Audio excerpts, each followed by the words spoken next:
L'ambassade de Chine en Côte d'Ivoire a offert, le vendredi 24 juin 2022, des mobiliers de bureau à la Direction générale de la réconciliation délocalisée du plateau à la rivière Ambadon, à Cocody.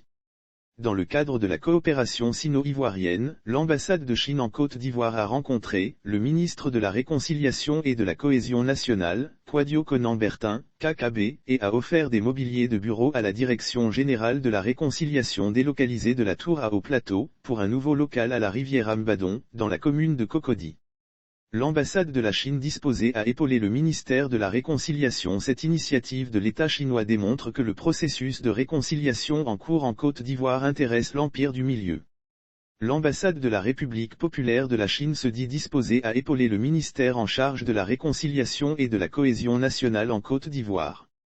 Ce geste symbolique consistant à l'équipement des nouveaux locaux de la Direction générale de la réconciliation à la rivière Ambadon a été apprécié à sa juste valeur par le ministre Kouadio Konan Bertin chargé de la réconciliation et de la cohésion nationale.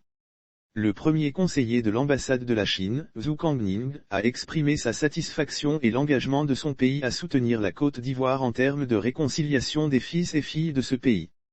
La Chine entend lutter contre la pauvreté en Côte d'Ivoire.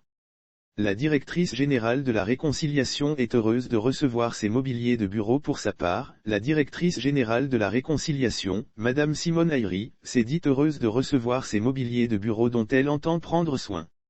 Pour elle, ce doit vient renforcer la réconciliation, la coopération sino-ivoirienne déjà au beau fixe. Lire aussi Réconciliation nationale, Kouadio Konan Bertin invite Ouattara, Bédié et Gbagbo à la repentance. Cette cérémonie a permis aux deux parties de nouer un nouveau partenariat gagnant-gagnant entre les peuples chinois et ivoiriens. Sauf autorisation de la rédaction ou partenariat préétabli, la reprise des articles de l'infodrome.com, même partielle, est strictement interdite. Tout contrevenant s'expose à des poursuites.